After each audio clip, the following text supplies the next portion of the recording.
Olá, muito boa noite para você. Hoje é quinta-feira, dia 24 de maio. O Link Espírito Santo está começando e você vai ver agora o que vai ser destaque no nosso programa de hoje. Quarto dia de greve dos caminhoneiros. Manifestantes fecham entrada da Ceasa em Cariacica para impedir o abastecimento da central. Com o risco de faltar combustível, o capixaba faz fila nos postos para abastecer. No interior, 12 pontos das BRs 262, 101 e 259 continuam ocupados por manifestantes. E no estúdio, uma entrevista com o secretário de Meio Ambiente sobre o relatório que aponta 191 medidas para acabar com a poluição provocada pelo pó preto aqui na Grande Vitória. Agora, no Link Espírito Santo.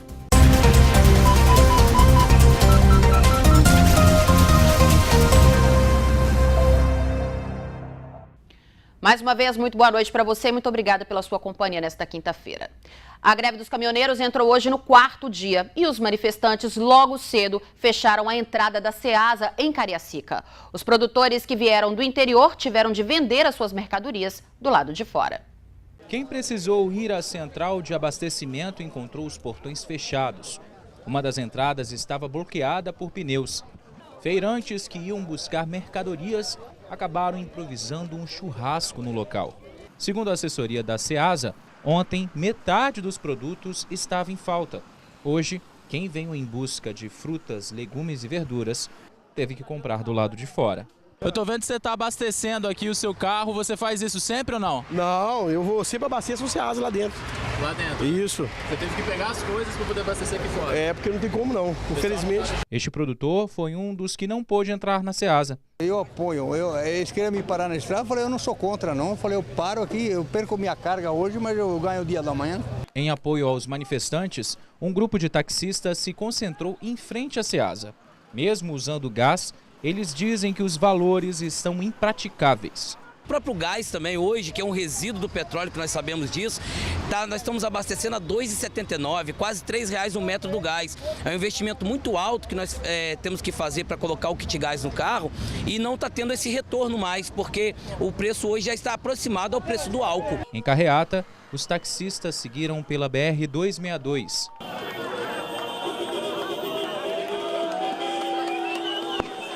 E se juntaram aos caminhoneiros que há 4 dias seguem manifestando. Nós queremos mostrar para as autoridades que hoje nós estamos unidos, e não é só o caminhoneiro, nós estamos unidos com o Brasil. Isso aqui é como se fosse uma praça de alimentação, é um ponto de apoio para os caminhoneiros que estão participando da manifestação. Quem está aqui do meu lado é o Bruno e a Luana. Bruno, Luana, foram vocês que organizaram isso aqui, né? Olha só, não foi bem a gente que organizou. Segunda-feira nós viemos, estava em casa, fizemos um café e uma água. Vimos o movimento que o pessoal ia parar. Confiamos no movimento, trouxemos o nosso material e fortalecemos o pessoal. Caminhoneiro é trabalhador, é pai de família. É uma família, né? E tem coração. Coração maior que o deles não existe. Se depender de vocês, vocês vão estar aqui ajudando. Até o final. Nos supermercados, a informação da associação é de que não há risco de desabastecimento. Mas se a greve prosseguir, pode atrapalhar a chegada de proteína animal ao estado, ou seja, carne de boi e de porco aí, por exemplo. Bom, e sem o transporte de cargas, já começa a faltar combustível nos postos da Grande Vitória. E onde ainda tinha gasolina, filas enormes se formaram. A preocupação com a falta de combustíveis começou ainda na noite desta quarta-feira. Neste posto, na entrada da Terceira Ponte, em Vitória, os motoristas já encontravam filas para abastecer. Na manhã desta quinta-feira, neste posto da Avenida Vitória, a fila também era grande.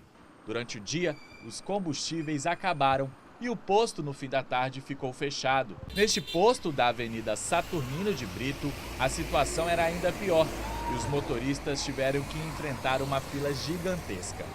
As filas deram um nó no trânsito e se multiplicaram por diversos pontos da Grande Vitória.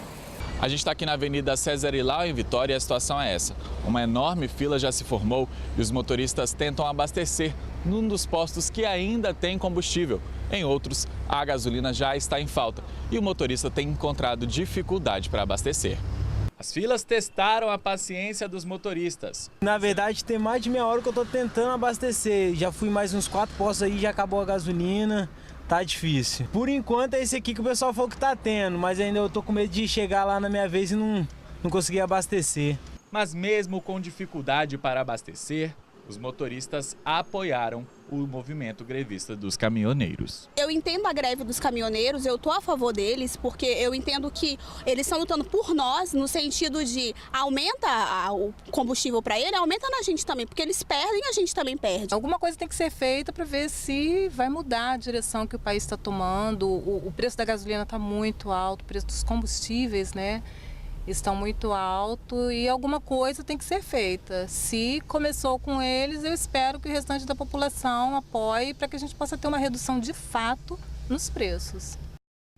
A Infraero divulgou hoje uma nota sobre a preocupação com a situação dos aeroportos. Aqui em Vitória, a Companhia Azul confirmou que 2 voos foram cancelados por falta de combustível. E o governador Paulo Artung falou hoje sobre os protestos. Defendeu a redução dos impostos para que o movimento se encerre e não prejudique ainda mais a população. O governador Paulo Artung, acompanhado do secretário da Fazenda Bruno Funchal, disse na tarde de hoje que a manifestação dos caminhoneiros por todo o Brasil é válida e defendeu a diminuição dos impostos sobre o diesel. Desde 2015, a carga tributária sobre o diesel no nosso país foi pesando a mão, né? Com movimentos fortes do governo federal e com movimentos fortes de alguns estados federados, né? Não é o caso do Espírito Santo. Nós hoje praticamos a menor alíquota que é praticada incidentes sobre o diesel no nosso país. Mas o meu papel é discutir em profundidade o tema.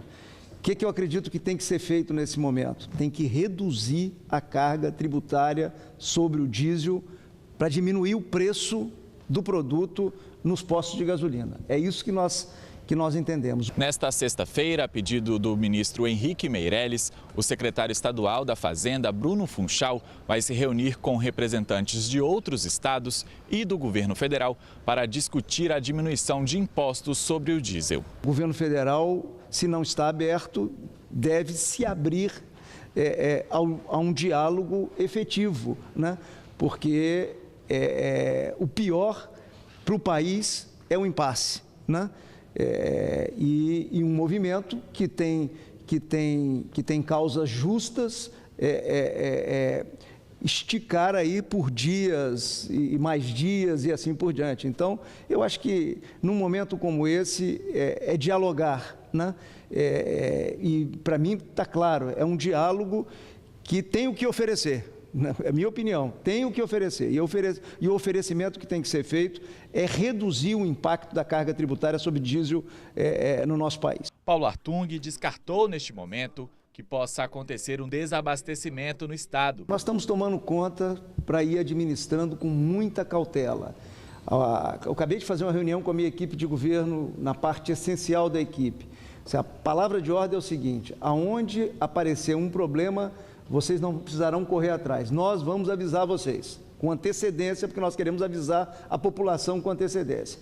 Até agora, nós estamos mantendo os nossos serviços funcionando de uma maneira plena. O governador disse que o PROCON estadual está monitorando possíveis abusos de preço e fez um apelo aos caminhoneiros para que a paralisação não prejudique a população. O movimento ele deve preservar aquilo que é essencial, né?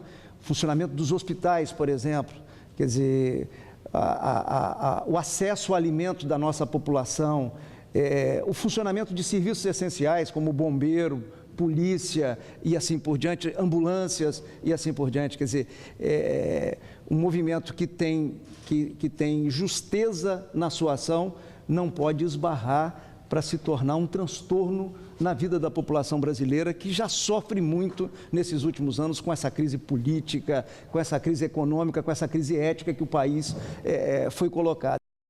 Agora nós vamos à nossa redação com Arthur Meirelles, que tem mais notícias para a gente desta quinta-feira. Boa noite para você, Arthur. Boa noite, Adriana. Boa noite a todos. A equipe de fiscalização do Procon autuou hoje 2 postos de combustíveis na Serra por causa do aumento abusivo no preço da gasolina.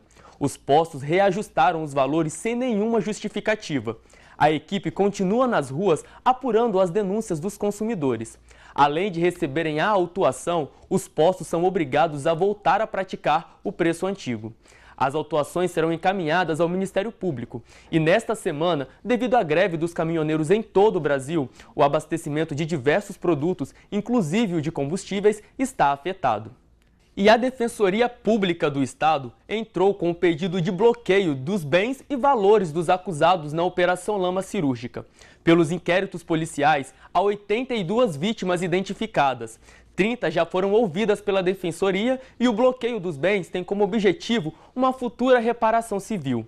Além dos danos morais, segundo os defensores, essas pessoas podem ter de passar por novas cirurgias e exames por causa da fraude que sofreram. Durante a operação, foram presos os empresários Gustavo Deres Chagas e Marcos Roberto Krolig Stein, donos da Golden Hospitalar, o enfermeiro Tiago Wain e os médicos Rodrigo Soares e Marcos Robson, todos acusados de participar de um esquema de reuso de material hospitalar descartável e falsificação de materiais. Os médicos Rodrigo e Marcos continuam presos. E começa amanhã o Feirão da Casa Própria, aqui em Vitória. Uma ótima oportunidade para quem pretende sair do aluguel. Mais de 3.000 imóveis, entre novos e usados, estarão em oferta. Além dos imóveis oferecidos pelas empresas expositoras, a Caixa vai disponibilizar para venda 87 imóveis localizados na região da Grande Vitória e 44 imóveis no interior do estado. O feirão acontece no centro de convenções aqui da capital e vai até o próximo domingo. E a gente encerra falando de vôlei de praia. O capixaba André Stein é o novo parceiro de Alisson Mamute. André tem 23 anos e é atual campeão do circuito brasileiro, da Copa do Mundo e do circuito mundial. Entre os principais objetivos do novo time está a briga por uma vaga nas Olimpíadas de Tóquio 2020. E para conseguir essa vaga, a dupla já começa a trabalhar amanhã. Eles fazem o primeiro treino em Vila Velha a partir das 8 da manhã, sob o comando do técnico Leandro Brachola. Boa sorte aí para o Alisson Mamute e para o André. Adriana, eu volto com você. A gente agora vai para mais um rápido intervalo e na volta eu recebo no estúdio o secretário de Meio Ambiente, que fala sobre o estudo da poluição provocada pelo pó preto aqui na Grande Vitória. Então não sai daí que o Link Espírito Santo volta já.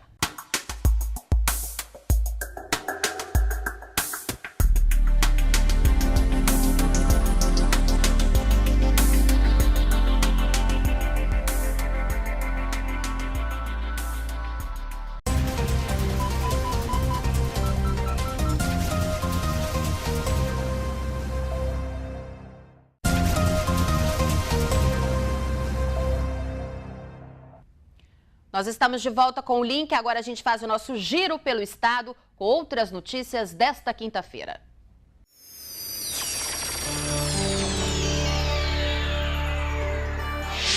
Olá, boa noite para você que nos acompanha aqui no Link Espírito Santo. O movimento de paralisação que acontece em vários estados do Brasil vem ganhando força entre os caminhoneiros. E aqui em Colatina o protesto entrou no 3º dia e agora com 3 pontos de bloqueio. Aderindo ao movimento nacional, o protesto de caminhoneiros segue pelo 3º dia consecutivo em Colatina. Agora, 3 pontos da cidade estão com um bloqueio para intensificar a paralisação. Hoje a gente está aqui no Posto Barbados, na saída para Vitória. A gente está no trevo da Ceasa, que é no contorno que desce para Marilândia. E no bairro Santa Helena, que é onde foi o primeiro ponto que a gente fechou. A gente aumentou os pontos por causa de fuga, por causa de pessoas que querem caçar rota alternativa, igual a gente colocou aqui, que o pessoal que vem quer vir de Vitória e tal, então bloqueando aqui, começaram a passar por Marilândia, por Governador Lindenberg e sair na ponte. Então a gente colocou um outro ponto também de interdição na ponte para evitar isso dali, para poder a causa ser grande, maior, que não adianta a gente fechar num lugar e todo mundo ficar passando por outro, fugindo por rota. Então a intenção é realmente segurar.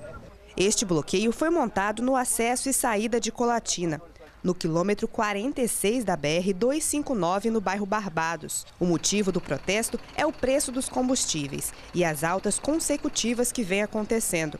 De acordo com os manifestantes, a paralisação dos caminhoneiros não tem previsão de ser encerrada. O governo deu uma posição ontem, só que ele não é satisfatório ainda. Ele deu uma redução, a Petrobras, na verdade, deu uma redução de 10% no diesel para durante 15 dias para tentar ter um acordo nesse período. Mas não ficou nada definido, a gente ainda não foi aceito, não ficou nada definido com a categoria nacional. Então a gente permanece com a greve, com a manifestação, na verdade, até a gente ter uma posição melhor do governo para o que vai ser feito. A manifestação começou aqui em Colatina na última terça-feira e estão ficando parados no bloqueio os caminhões. Os demais veículos podem passar, desde que não estejam carregando mercadoria. Porque tem alguns carros pequenos que vêm e querem fazer transbordo, porque algumas empresas que são da cidade, elas estão com os carros parados, eles querem mandar táxi, querem mandar carro pequeno para poder encostar, disfarçar e fazer transbordo de mercadoria. Só que a gente não está deixando. Então a gente está pedindo, se alguém for fazer isso aí, não vem, porque a gente vai segurar o carro pequeno também. Estão mandando táxis fazer isso, a gente viu. Então, se a gente pegar, a gente está vistoriando, quando a gente desconfia de alguma coisa, a gente está pedindo para abrir o porta-malas, a gente está olhando, revistando, se tiver tudo certo, vai embora. Mas se tiver com mercadoria, a gente vai reter. A liberação fica para veículos, ônibus, motos, ambulâncias, caminhões de gás para fornecer para o hospital, caminhões de medicações também que vai para o hospital, para a farmácia, essas coisas a gente libera. Daqui a pouco a gente não consegue nem mais sobreviver com esse óleo diesel, o preço que está. O transporte está falido já, o transporte. O transporte não tem mais como você sobreviver com esse governo que está aí, com esse preço altíssimo de combustível. Tá aí, você viu então o terceiro dia consecutivo de protestos aqui em Colatina, agora com 3 pontos de bloqueio. 2 pontos na BR-259 e agora 1 ponto na ES-248, estrada que liga Colatina a Linhares. Vamos mudar de assunto, falar agora de educação. Hoje pela manhã, uma escola particular aqui de Colatina realizou uma mostra cultural e também artística com alunos da educação infantil. Essa iniciativa reuniu crianças do maternal e também do 1º e 2º anos. Amanhã foi diferente nesse colégio aqui em Colatina. Uma mostra científica, cultural e literária tomou conta dos corredores, salas e pátios desta escola. Nós estamos mostrando aos pais, à comunidade local, o trabalho desenvolvido dentro dos processos pedagógicos. Nós dividimos isso em várias etapas. Os menores, as crianças de 2, 3 anos, trabalharam o tema gerador, a semente. Em cima da semente, toda a descoberta do poder de um grão pequeno ser cuidado, cultivado para dar frutos. E isso na vida deles. E hoje nós temos aqui também 3 escritoras que vieram nos ajudar, né, também nesse processo de como escrever um livro, porque a intenção nossa, enquanto escola, é promover a arte de ler. 3 escritoras locais puderam apresentar suas obras para as crianças, na manhã que também foi de autógrafos. Às vezes tem muitas crianças que nunca tiveram contato com o escritor, com o autor. E eu acho que isso vai marcar a vida deles para sempre, vai contribuir muito com a aprendizagem deles. Estimular a leitura. Estimular, e essa imagem da foto, do autógrafo, de querer ser igual ao escritor, eu acho que isso é um estímulo muito importante para a criança. Nessa fase que eles estão ainda é muito mais. A matemática também teve espaço garantido. Com o tema Matematicando, os alunos puderam aprender a função social dos números no dia a dia.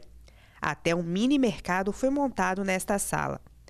A mostra, que envolveu a natureza, a literatura e a matemática, é um projeto realizado com estudantes de 2 a 6 anos de idade, em parceria com as famílias. A Cecília é mãe dos pequenos Arthur e Malu. Ela veio acompanhar a mostra com os filhos e participar desse aprendizado. Para mim é sempre muito gratificante participar desses momentos de aprendizado. É uma maneira da gente estar próximo e se aproximar também da escola, né? Principalmente quando a gente vê temas tão bacanas sendo abordados com as nossas crianças. Os meus trabalharam com alimentação e a questão do letramento, né, com livros de autoras do município, que isso também eu acho muito legal. Eu tive a oportunidade de participar, porque eu, como parceira da escola, nutricionista, estive dentro da cozinha, realizando receitas, trabalhando receitas. A gente trabalhou também a questão educacional mesmo, com superalimentos. Evento que aconteceu hoje pela manhã, então, nessa escola aqui do município de Colatina, reunindo aí crianças da educação infantil. Iniciativa que contou com a participação de alunos do maternal e também do 1º e 2º anos. Essas são as informações hoje aqui de Colatina. Vamos agora para o município de Linhares.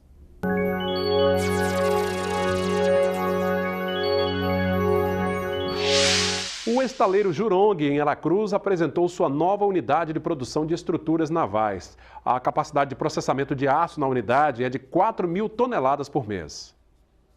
A intenção do estaleiro Jurong, instalado estrategicamente no litoral norte capixaba, em Aracruz, é melhorar sua competitividade de olho nos investimentos em exploração de petróleo e gás do pré-sal no Brasil, Golfo do México e África. A cerimônia de apresentação das instalações das oficinas integradas de estruturas para navios contou com a presença do governador do estado, Paulo Artung, empresários capixabas e prefeitos da região. Foi uma grande conquista para o Espírito Santo, a instalação da Jurong em terras capixabas.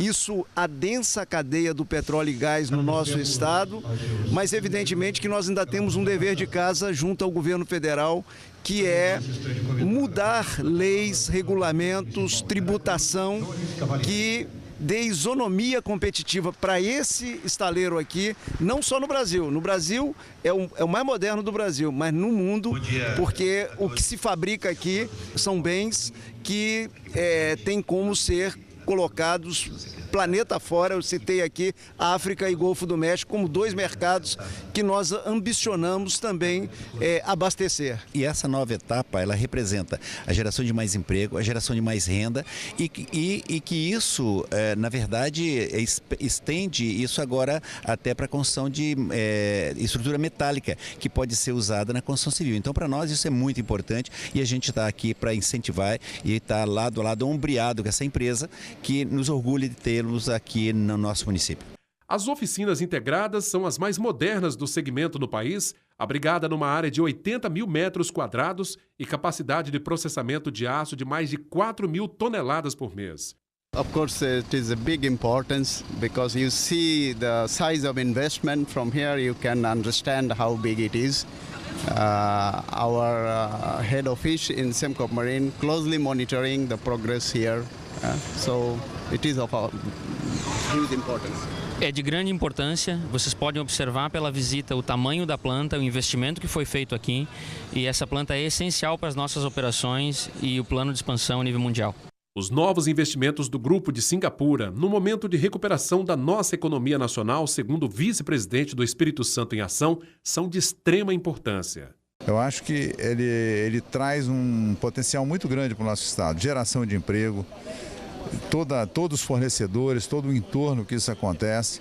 Então, ter uma empresa desse nível, desse padrão instalada aqui em Aracruz, eu acho que para mim, é um ponto muito alto para o desenvolvimento do Espírito Santo. O estaleiro Jurong Aracruz tem uma posição geográfica estratégica para atender a demanda que vai ser crescente no Brasil, e vai ser crescente na África Ocidental e vai ser crescente no Golfo do México.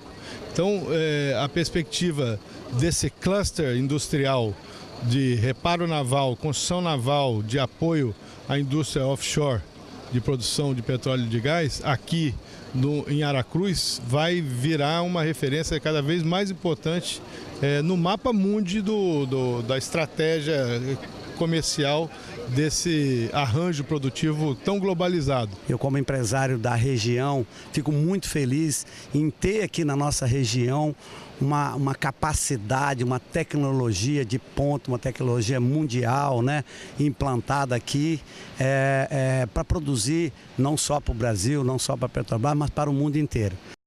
É realmente muito importante esses investimentos para a nossa região. E assim como em várias partes do estado, em Linhares, nesta quinta-feira, o movimento foi intenso nos postos de combustíveis à procura de gasolina aqui na cidade.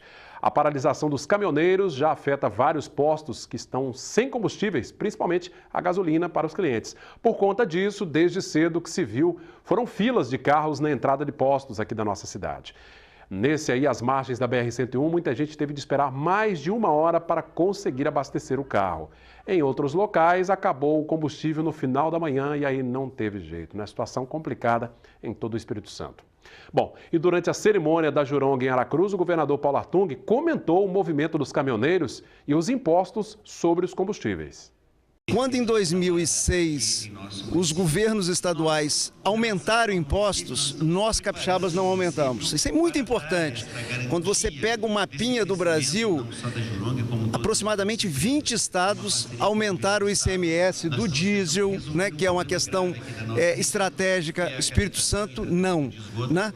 Nós fizemos o nosso ajuste, cortando as despesas daquilo que não era prioritário. Isso é a primeira coisa. Segunda, a alíquota do diesel capixaba é a menor alíquota do país, né? Isso é uma coisa importante. Não aumentamos e temos a menor alíquota do diesel. Por que o diesel é importante? Por causa do transporte coletivo, é o que transporta o nosso povo, é o que transporta os alimentos, a cesta básica, questões que são importantes principalmente para as famílias mais pobres, né? O que nós estamos lutando? Nós estamos solidários a esse movimento que está sendo feito no Brasil. Isso é uma coisa importante, o governador e o nosso governo, porque nós precisamos diminuir sim a carga tributária. E é justamente a carga tributária que foi colocada justamente no meio da crise, através do PIS/COFINS. Então nós estamos juntos com a nossa bancada. Ontem mesmo eu estive em Brasília para homenagem à Igreja Maranata e aproveitei para conversar com a nossa bancada defendendo que a gente tenha a redução do PIS/COFINS, que grava de uma maneira muito significativa o diesel, que eu volto a dizer, é fundamental para a vida das famílias brasileiras, principalmente das famílias de menor renda. Bom, por hoje é só. De Linhares, vamos para São Mateus, com outros destaques da região norte.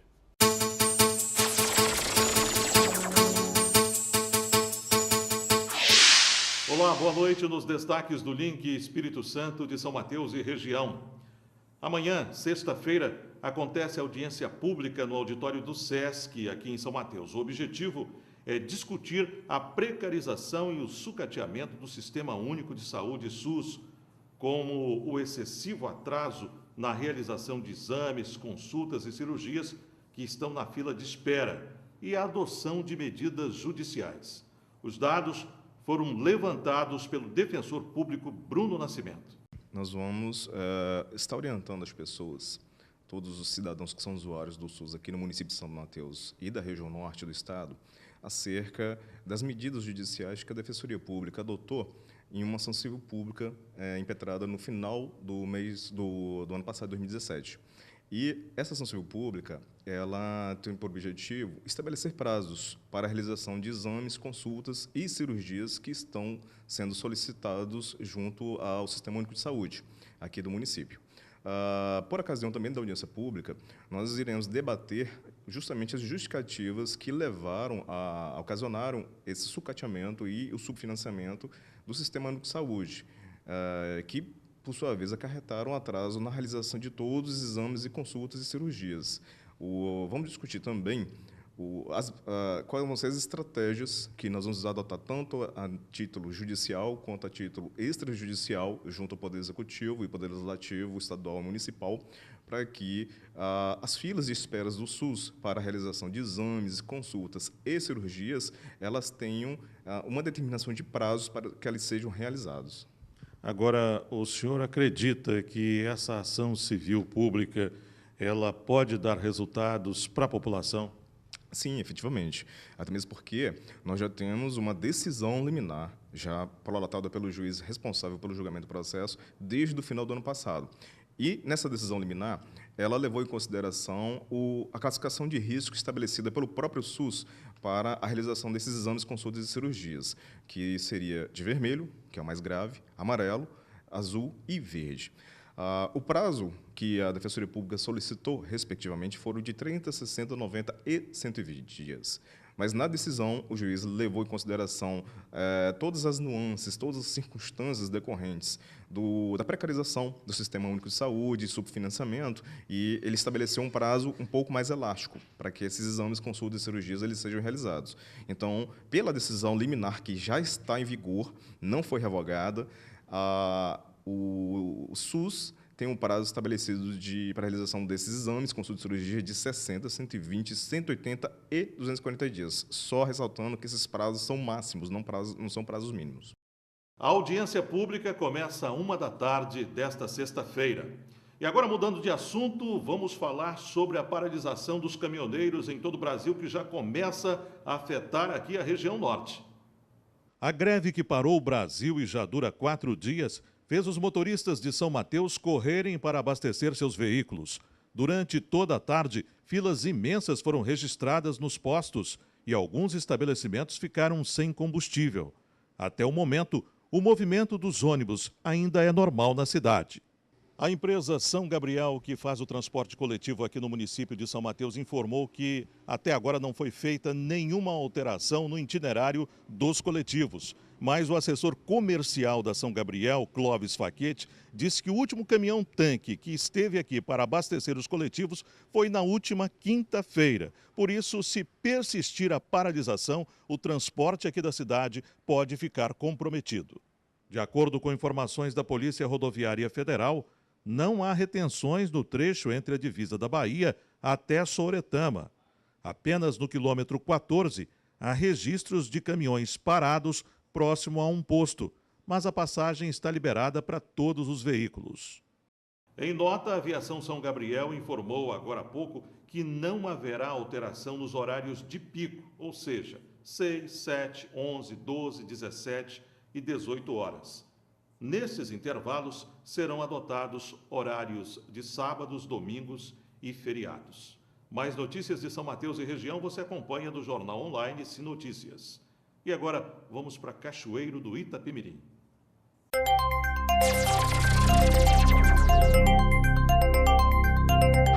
Olá, boa noite. Os cachoeirenses têm sido pegos de surpresa por causa da queda de temperatura nos últimos dias, um sinal de que o inverno se aproxima. E quem comemora, é claro, é o comércio.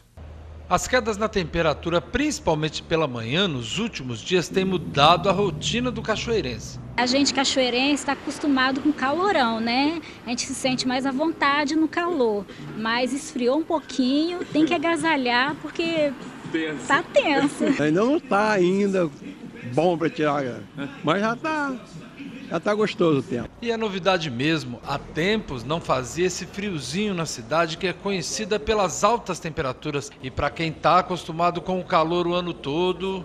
Não dá vontade de sair da cama. Um lado é bom, mas a gente que já está uma certa idade, né, dói tudo, né? O bom é tirar o agasalho de dentro do guarda-roupa, dar aquela lavadinha e já começar a usar, porque tá pedindo. A coisa complica ainda mais para quem precisa levantar cedo para ir trabalhar. É meio difícil, mas tem que sair, né? Vai fazer o quê? Porque a gente tem que trabalhar, né? Não tem como, né? A gente tá fazendo muito frio, eu costumo dormir de meia, né? Aí boto 2 cobertinhas, dormir cedo, só uma água quentinha mesmo, bem morninha para quebrar a friagem. Né, porque a gente pode tomar banho muito quente, que é o tempo frio, partiu batente. O frio realmente tá tenso, né? Mas a gente tem que levantar para trabalhar, então a gente coloca a blusa de frio, vamos pra rua e vamos trabalhar.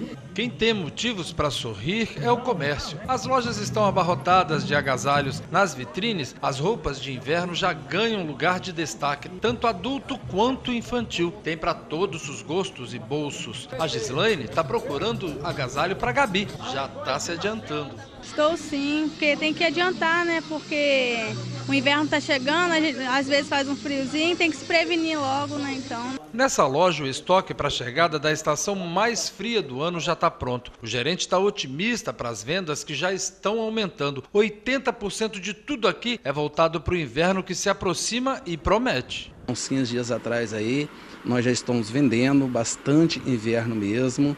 E agosto, setembro também faz bastante frio. E a gente pega uma porcentagem muito grande que é o pessoal de Vargem Alta, o pessoal de Venda Nova, o pessoal de Muqui. Então, todo esse público descarrega aqui em Cachoeiro. Então, eu tenho a certeza absoluta que nós vamos ter boas vendas durante esses 3 meses aí. A Eliana é vendedora e, segundo ela, já cresceu a procura por roupas de inverno. Já estamos vendendo bastante, já teve assim, um acréscimo de 20% nas vendas. E assim, a procura está muito grande mesmo. E assim, nós já também estamos preocupados com o estoque, já estamos estocando muita roupa, porque assim que o inverno chegar, porque apenas começou, né, o inverno. E as pessoas já procuraram muito. Então, assim, tem saído bastante mesmo. O frio também está aquecendo as vendas de cobertores, edredons, cobre-leitos. As mantas estão fazendo o maior sucesso. Tudo para deixar a gente quentinho na hora do descanso. Nesses últimos dias nós tivemos uma média de acréscimo de 30% na procura de roupa de cama, de edredom, mantas, cobre-leito, tudo coisas que aquecem nesse frio, está tendo uma procura muito grande, cara. E a tendência é que aumente ainda mais essa porcentagem. E é claro que para chamar a atenção da clientela, vale tudo. A loja vem trabalhando em cima dos preços de mercadorias que é bastante procurada, ela procura baixar ainda mais o valor para assim a clientela entrar, comprar o que procura e muitas vezes acabam levando outras mercadorias. Isso, de certa forma, acaba ajudando o comércio também, cara. E agora nós vamos falar da paralisação dos caminhoneiros que já entrou no seu 4º dia. E os problemas por falta de abastecimento nos postos de combustíveis já começaram. Em Cachoeiro, a maioria já está sem nada. Problemas também para o transporte público, que teve que reduzir o número de coletivos circulando aqui pela cidade. Correria dos funcionários para organizar as filas e agilizar o atendimento. Era assim a rotina dos postos de combustíveis pela manhã. Onde tinha gasolina, as filas eram intermináveis, mas o atendimento era rápido. Eu estou satisfeito de que tem que acontecer alguma coisa, que não tem como continuar um preço abusivo desse. Nós temos que pagar uma conta violenta dessa para essa turma que está lá dentro, pelo amor de Deus. Nós temos que enfrentar isso aí com seriedade, até resolver a solução. É só assim que a gente brasileiro consegue alguma coisa na vida.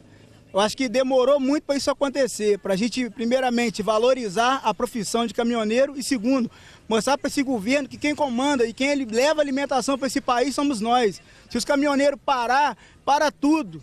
Então, o que acontece? A gente hoje viaja, trabalha, para quê? Para dar dinheiro para o governo? Chega disso, a gente quer dar um basta nisso. Na maioria dos postos da cidade, essa era a resposta para quem deixou para abastecer nessa quinta-feira pela manhã. Ontem o movimento foi intenso, deu bastante movimento, muitos carros e por volta de 8 da noite acabou tudo. O combustível zerou tudo, a gente está sem combustível e sem previsão de chegar. Nesse outro posto, na entrada do Gil Scaroni, a fila também era interminável. Realmente está na realidade agora você encontrar combustível nos postos. A procura está sendo muito grande, né? A demanda também muito grande e a gente está tendo muita dificuldade. Muita gente aproveitou para se prevenir, como é o caso do Cláudio. Eu resolvi prevenir porque a gente está vendo aí no noticiário aí, está em falta de combustível aí eu decidi tirar meu galão do carro e vim me prevenir. O Alexandre rodou e ficou sem combustível na fila. No centro, todos os postos já não tem, né? Aí eu soube que aqui estava tendo. Na Ceasa, a movimentação era meio tímida, com poucos caminhões, diferente do que a gente está acostumado a ver. O transporte coletivo também foi prejudicado em Cachoeiro.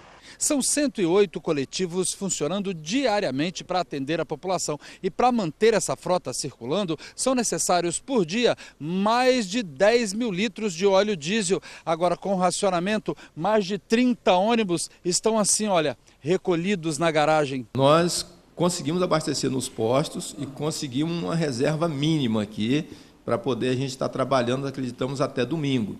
Nós estamos negociando com os outros postos de combustíveis aqui da cidade, ver o que eles têm de óleo diesel, que possa nos fornecer para a gente continuar trabalhando. Com esse racionamento de combustíveis, a empresa teve que adotar outra política de trabalho para não deixar de atender a população. O que nós propusemos para o município foi nós reduzirmos a oferta de transporte coletivo, operando com os horários dia de sábado e, se necessário, nos horários de pico, que compreende entre 6 e 8 da manhã, e de 16 até 19 horas, nós colocarmos horário de reforço para alguns bairros. Então, nós entendemos que, dessa forma, nós vamos conseguir trabalhar o dia de hoje, o dia de amanhã e também o dia de sábado. Bem, esses foram os destaques aqui de Cachoeiro. De Itapemirim, nós voltamos à Vitória.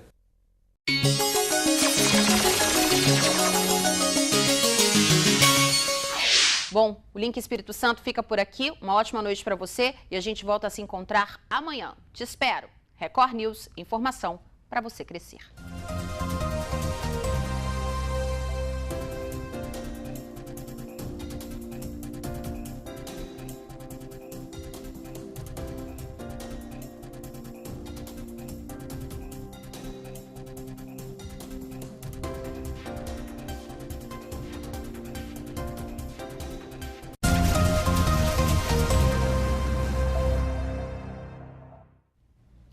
Nós mostramos aqui no link desta semana que a Companhia Ambiental do Estado de São Paulo entregou ao governo capixaba um relatório sobre a poluição provocada pelas empresas do Complexo de Tubarão.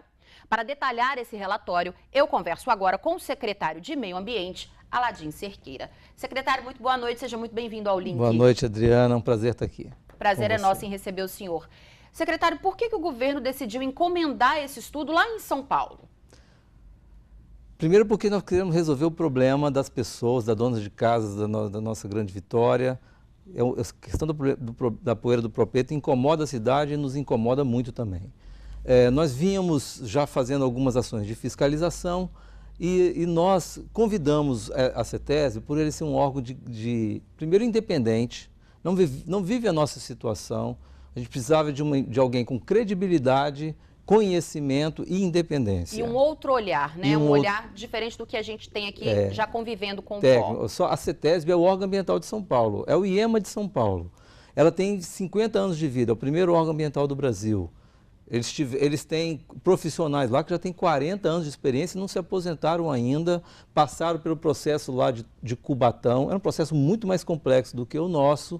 Então, nós trouxemos a experiência deles, capacitando os nossos técnicos, colocando os nossos jovens técnicos do IEM, que são excelentes profissionais, diga de passagem, para trabalhar junto e passar a ter esse olhar, e nós conseguimos um resultado muito bom. Pois é. Esse relatório conseguiu apontar, secretário, com exatidão, quanto de poluição a Grande Vitória recebe? Essa é uma pergunta importante, assim, porque foi uma surpresa para nós. Geralmente o foco, quando você quantifica as emissões, elas saem pelas chaminés, elas passam pelos sistemas de controle. E o que a CETESB nos chamou a atenção é que o grande problema lá são as emissões fugitivas. São aquelas que fogem dos telhados, espalhadas por toda a planta industrial, e elas não têm condição de ser quantificadas. Não são quantificadas, não é possível estabelecer uma meta de redução para elas. Você tem, na verdade, que deixar que elas existam. Você tem que atacar a emissão fugitiva, porque ela é o grande problema. Agora, como fazer esse ataque, né? Parece que foram apontadas 191 medidas para tentar reduzir essa poluição que a gente recebe todos os dias. É difícil colocar essas medidas em prática? Isso nós vamos começar a ouvir agora, porque nós temos um trabalho a ser feito ainda, né? Então, sim. Visitamos toda a planta de Tubarão, isso é inédito. Nós nunca tivemos um diagnóstico tão completo, fonte a fonte. Aí eu vou citar um caso para você. Tem um grande galpão industrial em que as empresas investiram no equipamento robusto de controle da emissão, que é um sistema de exaustão da poeira que vai para um precipitador eletrostático, equipamento caríssimo, e dali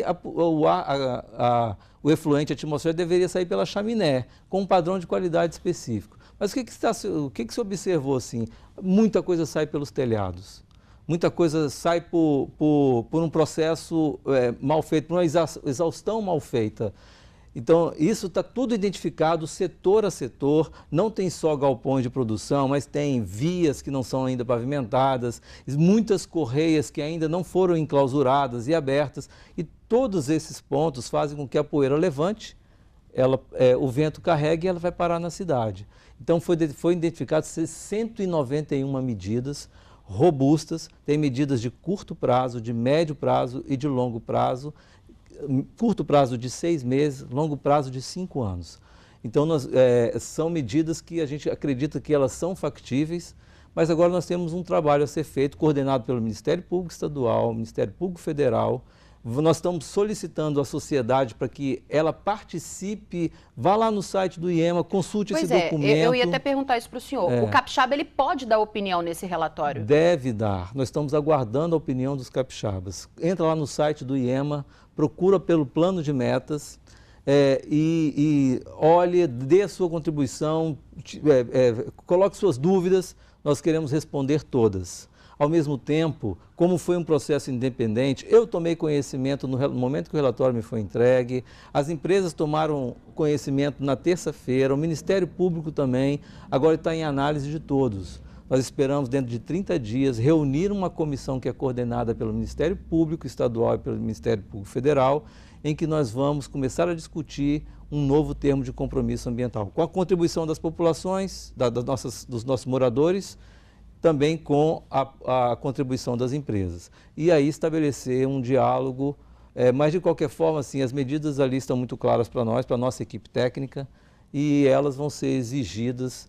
Eu acho que a gente tem que, é questão de ajustar prazo em função de custo, em função da engenharia das próprias empresas, mas eu acho que nós vamos ter, assim, temos a oportunidade de fazer uma melhoria muito importante na questão da qualidade do ar da Grande Vitória, com esse relatório que está aí. O senhor disse aí que algumas medidas são a curto prazo, para os próximos 6 meses. O que é possível fazer para a gente, pelo menos, começar a ver alguma atitude? Limpeza, por exemplo. Limpeza de vias, limpeza de galpões. Tem estruturas pequenas, por exemplo, que é para limpeza de pneus, que ainda tem áreas lá que precisam disso. Os caminhões passam por vias não pavimentadas, sujam as suas rodas, vão para um asfalto, aquilo cai na via, aí levanta poeira. Tem um aspecto importante que nos foi relatado, que é o seguinte: foram construídas aquelas wind fences, num termo de compromisso lá de 2007. Aquilo exige que as pilhas de minério tenham uma altura máxima. Elas não podem estar até em cima, senão não tem eficiência o wind fence. O senhor está falando daquela tela, que a tela que é colocada ali em volta do complexo. Que foi colocada em volta dos pátios de minério e pátios de carvão. A CETESB nos alertou, você tem que seguir as normas, ela tem que estar a uma altura abaixo, porque senão, se ela tiver uma altura acima, o vento vai passar e vai levar. Identificaram que as wind fences têm que ser lavadas, encontraram algumas que não foram lavadas. Então, assim, são procedimentos que têm que ser feitos rotineiramente para manter a indústria limpa e ter a mínima exposição para a atmosfera, para o vento passar e não levar essa poeira. As medidas mais complexas, elas são mais onerosas. Por exemplo, nós temos lá 234 quilômetros de correia dentro do complexo, transportando minério, carvão para lá e para cá. Imagina, 234 quilômetros é mais do que a distância daqui para o sul da Bahia. Isso existe de correia lá interna. Boa parte disso precisa ser enclausurada. Isso envolve engenharia, tem um custo alto, tem que ter um prazo maior. Mas a gente sabe que é possível fazer. A gente pega, por exemplo, os portos da Europa, isso já acontece. É possível fazer e eu quero chamar a atenção para uma coisa muito importante. O Complexo Tubarão, pela geografia da nossa Grande Vitória, ele está na direção do vento. Então, se o vento passa por ali, o que for levantado vai levar para a cidade. Então, nós temos que ter ali a indústria mais perfeita, com as melhores condições de nível mundial, indústria tipo do Japão.